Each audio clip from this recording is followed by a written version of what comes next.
Ele tinha tudo: dinheiro, controle, silêncio.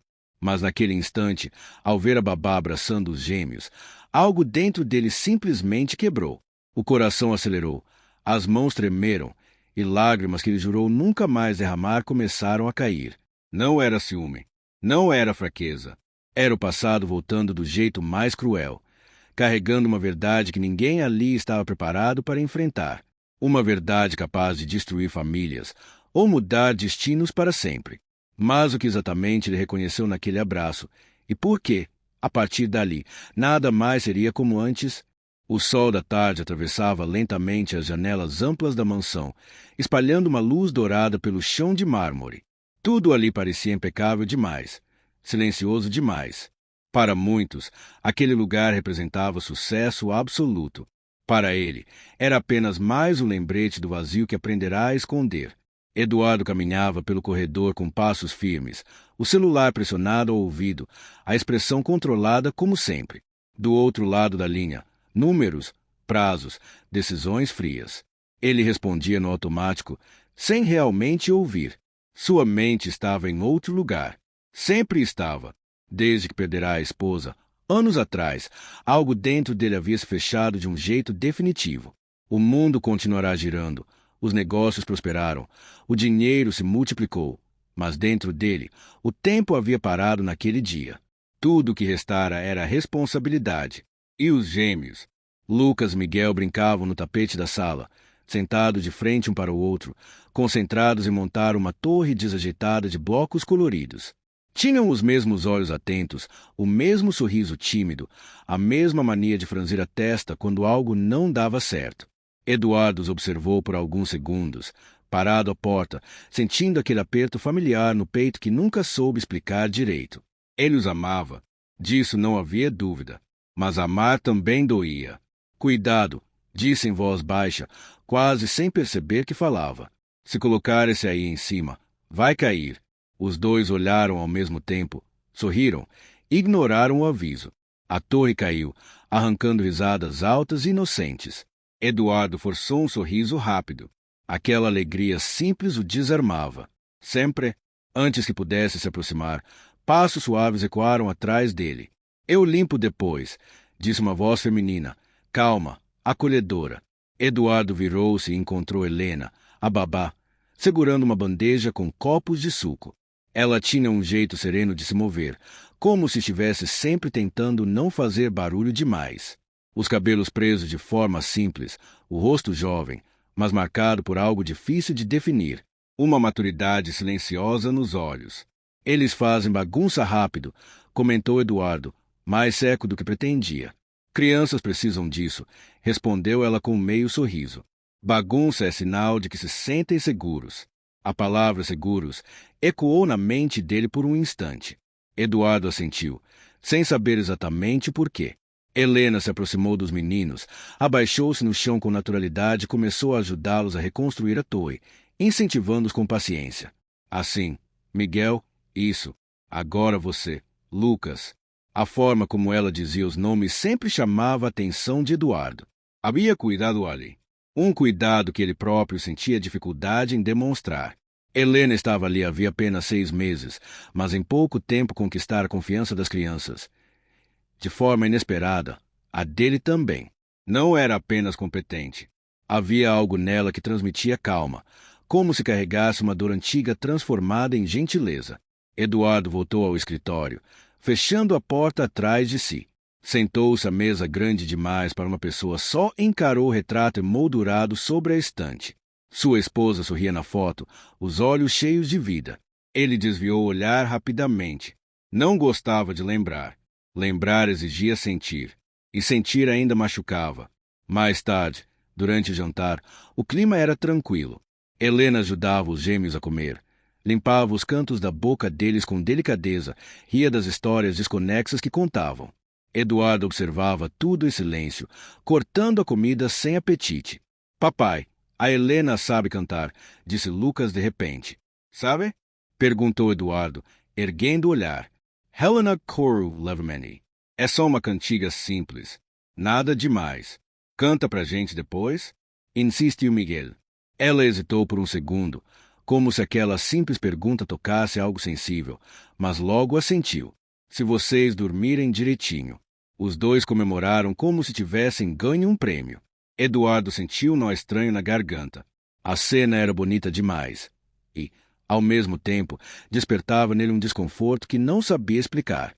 Naquela noite, enquanto os gêmeos já dormiam, Eduardo passou pelo corredor e ouviu uma melodia suave vindo do quarto deles. Parou diante da porta entreaberta. Helena estava sentada na beira da cama, cantando baixinho. Lucas dormia com a mão segurando o lençol. Miguel se aninhava contra o travesseiro. O rosto de Helena estava iluminado apenas pela luz fraca do abajur, e seus olhos brilhavam de emoção contida. Eduardo sentiu o peito apertar. Aquela cena despertava algo perigoso, lembranças. Ele se afastou antes que fosse visto.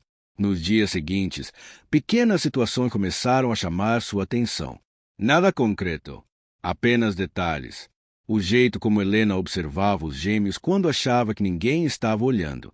A forma como, às vezes, sua expressão mudava, como se lutasse contra pensamentos que não queria ter.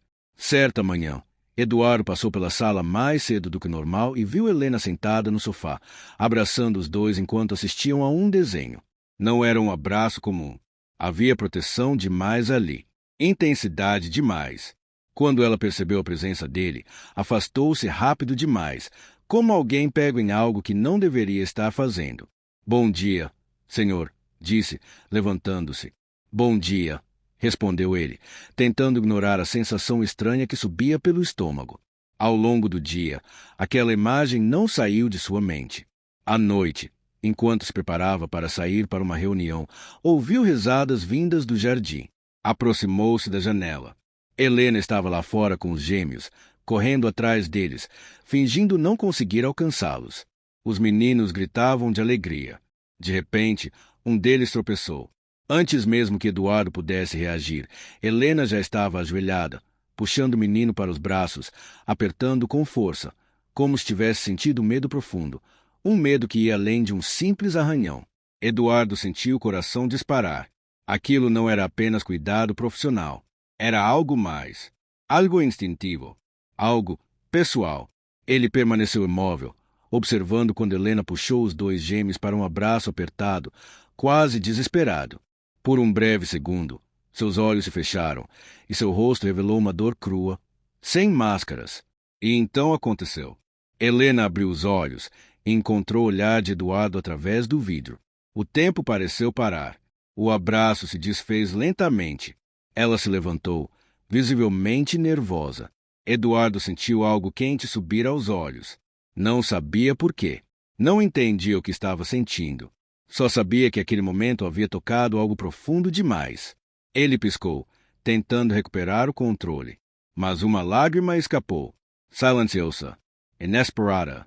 Helena desviou o olhar, como se carregasse um segredo pesado demais para ser dito. E, naquele instante, Eduardo teve uma certeza inquietante.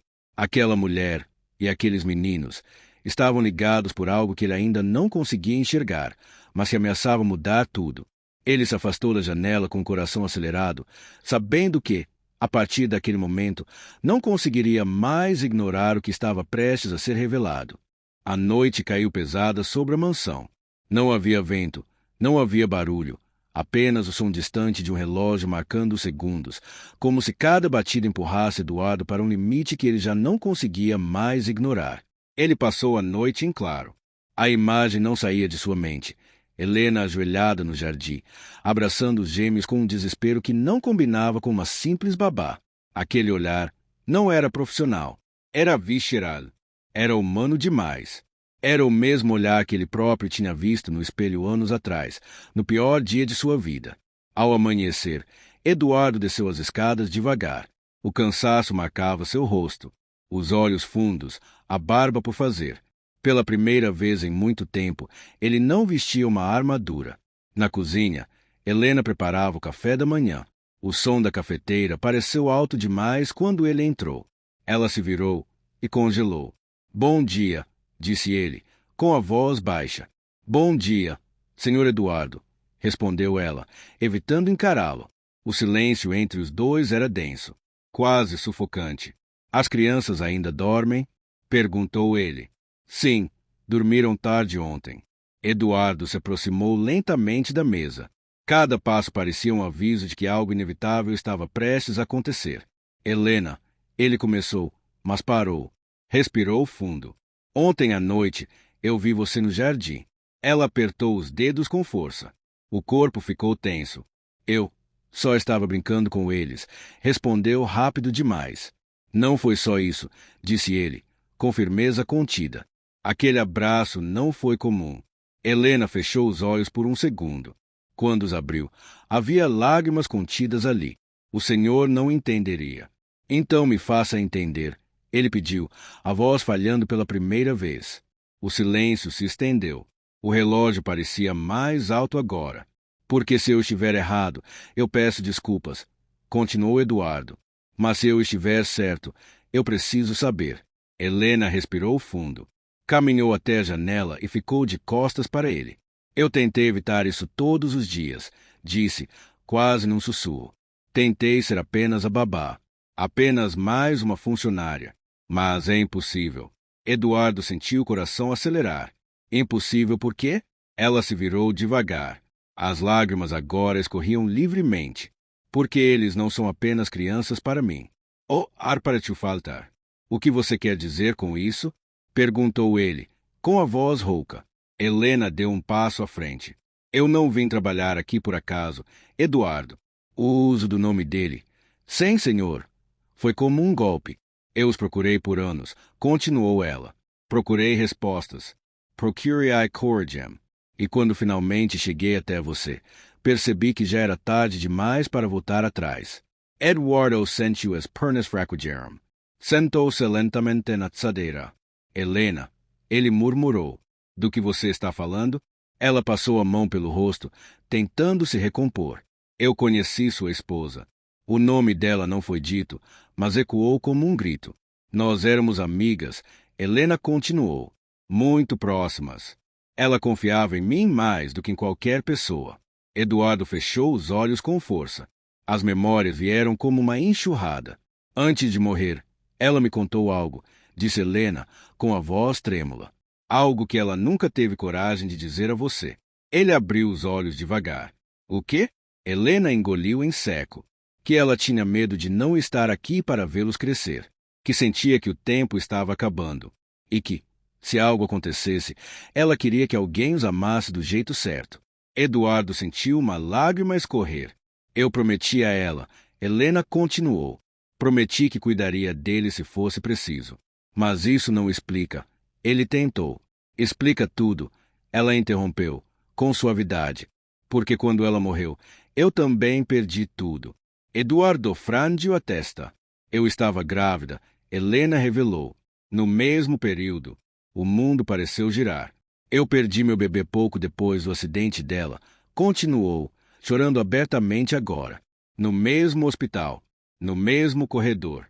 No mesmo dia em que vi você segurando 2 recém-nascidos, sozinho, perdido. Eduardo levou a mão à boca. Desde aquele dia, Helena disse, algo em mim se quebrou. E algo se ligou a eles. O silêncio era absoluto. Eu nunca quis tomar o lugar de ninguém, ela acrescentou. Nunca quis mentir. Só quis cumprir uma promessa e sobreviver à minha própria dor. Eduardo levantou-se devagar. Aproximou-se dela. Então aquele abraço, ele murmurou. Foi medo? Ela respondeu. Medo de perdê-los como perdi tudo que amava. Ele não conteve as lágrimas. Pela primeira vez em anos, chorou sem vergonha. Eu achei que estava sozinho, disse ele, mas não estava. Helena assentiu. Nenhum de nós estava. Naquele momento, os passos pequenos ecoaram no corredor. Lucas e Miguel apareceram à porta, ainda sonolentos. Papai? Chamou um deles. Eduardo se ajoelhou imediatamente e os puxou para perto. Está tudo bem, disse, com a voz embargada. Está tudo bem. Helena observava a cena com o coração apertado, pronta para se afastar se fosse preciso. Helena, disse Eduardo, olhando para ela. Venha aqui. Ela hesitou. Você não precisa ir embora. Ele continuou. Mas precisamos decidir juntos o que isso significa. Ela se aproximou, ajoelhou-se ao lado deles. Eu não quero confundir eles, disse ela. Não quero machucá-los. Eu não quero criar meus filhos cercados de silêncio e medo, respondeu ele. Já perdi demais. Os gêmeos abraçaram os dois ao mesmo tempo, sem entender palavras, mas sentindo a verdade no ar. O tempo passou. Meses depois, a casa estava diferente. Não mais silenciosa demais. Havia risos, conversas, vida. Helena continuava ali, agora não apenas como babá, mas como parte da história, não substituindo ninguém, não apagando o passado, mas honrando. Eduardo aprendeu que força não era ausência de lágrimas, era coragem de sentir. Numa tarde tranquila, sentados no jardim, Eduardo observou Helena brincar com os gêmeos. O mesmo abraço, mas agora, sem medo. Ele pensou em tudo que quase perdeu por não querer enfrentar a dor. E se perguntou, em silêncio, uma pergunta que ecoa até hoje. Quantas verdades nós evitamos por medo de sofrer, e quantos amores deixamos escapar por não termos coragem de escutar o coração? Às vezes, achamos que ser forte é não chorar, que amadurecer é aprender a engolir a dor, que seguir em frente significa fechar o coração e nunca mais olhar para trás. Mas a verdade é outra. A verdadeira força não está no silêncio. Ela nasce quando temos coragem de encarar aquilo que mais dói. Todos nós carregamos perdas que mudaram quem somos. Pessoas que partiram cedo demais. Sonhos interrompidos. Promessas que nunca tiveram chance de ser cumpridas. E, muitas vezes, para sobreviver, aprendemos a nos proteger. Criamos muros. Usamos máscaras. Fingimos que está tudo bem. Só que o coração não esquece. Ele apenas espera. O problema é que, quando fugimos da dor, também fugimos do amor. Quando evitamos lembrar, evitamos sentir. E quando paramos de sentir, deixamos de viver por completo. Essa história nos lembra que nem sempre o que parece exagero é fraqueza. Às vezes, é apenas alguém tentando não perder de novo aquilo que já perdeu uma vez. Nem todo abraço apertado é posse. Às vezes, é medo. Medo de reviver a dor. Medo de ficar sozinho outra vez. Quantas pessoas ao nosso redor carregam histórias que nunca contaram? Quantos gestos julgamos sem conhecer o passado por trás deles? O mundo nos ensinou a correr, a produzir, a vencer, mas não nos ensinou a parar e ouvir. Ouvir de verdade, olhar com empatia, sentir sem julgamento. Há momentos na vida em que precisamos fazer escolhas difíceis. Escolher entre continuar presos ao passado ou permitir que ele nos ensine. Escolher entre o controle e a vulnerabilidade, entre o orgulho e a verdade. E a verdade, quase sempre, é simples e dolorosa. Ninguém atravessa a vida sem marcas. Algumas são visíveis. Outras ficam escondidas nos gestos, nos silêncios, nos olhares que duram um segundo a mais. E só quando temos coragem de perguntar, de conversar, de abrir o coração, é que percebemos que não estamos sozinhos na dor. Essa história não fala apenas sobre família. Ela fala sobre humanidade, sobre entender que amor não é substituir, nem apagar o passado. Amor é honrar o que foi, enquanto se constrói o que pode ser.